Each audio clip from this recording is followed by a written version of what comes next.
जनता party को मिली 0 seat के बाद बीजेपी इस हरकत पे उतर आई है कि अब अरविंद केजरीवाल जी की हत्या करवाना चाहती है। वो अरविंद केजरीवाल जी को मारना चाहती है। आज पुलिस की मौजूदगी में पुलिस के साथ भारतीय जनता पार्टी के गुंडे मुख्यमंत्री जी अरविंद केजरीवाल जी के घर पे पहुंचाए गए, उनका सीसीटीवी तोड़े गए, उनके बूम बैरियर तोड़े गए, सिक्योरिटी के बूम बैरियर तोड़े गए उनके घर के, और सब कुछ पुलिस की मौजूदगी में हुआ, भारतीय जनता पार्टी के गुंडों ने किया जाके। आज जाहिर सी बात है, बहुत साफ दिख रहा था आज कि किस तरह से बहुत सोची समझी साजिश के तहत अरविंद केजरीवाल जी पे हमला किया गया। अरविंद केजरीवाल जी को चुनाव में नहीं हरा पा रही है, अरविंद केजरीवाल जी को पीछे नहीं कर पा रही है, तो अब अरविंद केजरीवाल जी को खत्म करना चाहती है भारतीय जनता पार्टी। अरविंद केजरीवाल जी को हत्या करके उनकी खत्म करने की कोशिश कर रही है। आज का ये पूरा हमला बहुत सोची समझी साजिश के तहत अरविंद केजरीवाल जी के ऊपर हमला किया गया, उनकी हत्या कराने के लिए किया गया। मैं बीजेपी को कहना चाहता हूं कि अरविंद केजरीवाल जी को हाथ लगाने की कोशिश मत करो। इस तरह से हमला करके उनकी हत्या करवाने की साजिश करोगे, ये देश बर्दाश्त नहीं करेगा। आज भारतीय जनता पार्टी ने जिस तरह से जानलेवा हमला किया है, जानबूझ के पुलिस लेके गई वहां पर बूम बैरियर के पास में, गुंडों को लेके गई, उनके सीसीटीवी कैमरे तोड़वाए गए, उनके घर के बूम बैरियर तोड़वाए गए।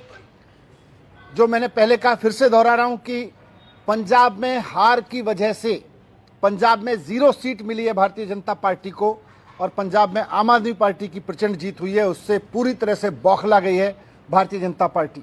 और अब वो केजरीवाल जी को जब चुनाव में नहीं हरा पा रही, जब किसी तरह से साजिशें कर करके नहीं हरा पा रही, तो अब वो उनको मरवाना चाहती है, उनकी हत्या कराना चाहती है। ये बहुत खतरनाक खेल खेल रहे हैं भारतीय जनता पार्टी वाले लोग, और आज जो किया वो केवल और केवल अरविंद केजरीवाल जी की हत्या का एक षड्यंत्र किया है इन्होंने। कोई कंप्लेंट कर रहे हैं, सारा सब कुछ पुलिस, जो पुलिस वहां लेके गई है, कंप्लेंट तो उसी से करेंगे। तो ये क्या सर, ये एक तरीके से क्रिमिनल आप इसको देख रहे हैं या पॉलिटिकल देख रहे हैं? किस तरीके का ये जो पूरा आज जो हुआ है केजरीवाल जी के घर, सीधे सीधे क्रिमिनल है, पॉलिटिकल कहाँ है? पॉलिटिक्स तो बहाना है, वास्तव में तो अरविंद केजरीवाल जी को मरवाना है इनका इरादा। ये क्यों लेके गए वहां पे? कैसे किसी मुख्यमंत्री के दरवाजे तक पहुंच सकती है पुलिस इस देश में? ये गुंडे इस तरह से पहुंच सकते हैं इस देश में? केवल और केवल क्योंकि उनकी साजिश है। भारतीय जनता पार्टी पुलिस को साथ में लेके इस हत्या को अंजाम देना चाहती है। सर, पुलिस अधिकारी की तरफ से अभी तो कोई बयान किसी तरह कोई एक्टिविटी नहीं, अभी आप ही लोग लाओगे बयान तो। Sir, usually there is a barricade when you enter from the main road into that slip road. There is a police barricade, like a heavy barricade and presence of police there. So what happened to that? I mean, was it there from the morning or was it absent since the morning or they broke that? तो इसी से समझ में आता है ना कि police लेके गई है हत्या करवाने के लिए केजरीवाल जी की, उनके दरवाजे पे लेके गई है बीजेपी के गुंडों को। आज सर, ये तो और पहले भी ऐसा हुआ है कि जब लोग बिल्कुल गेट के पास चले गए, वहाँ पर कुछ लिख दिया, गाली छोड़ दी, पहले भी। तो आज तो सारे सिक्योरिटी कैमरे तोड़ दिए, इसका मतलब साजिश कुछ बड़ी है।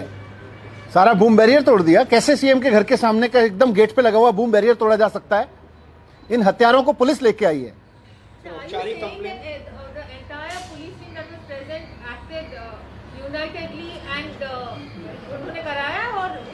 बिल्कुल, कैसे ले गई? पुलिस लेके गई है वहां पे, पुलिस की मौजूदगी में हुआ है सारा कुछ। बूम बैरियर तोड़ा गया है, उनके घर के सीसीटीवी कैमरे तोड़े गए हैं, सब कुछ पुलिस की मौजूदगी में हुआ है। बीजेपी के गुंडे पूरा उत्पात मचा रहे हैं वहां पे। Just watching. Have you filed a formal complaint till now? We are filing.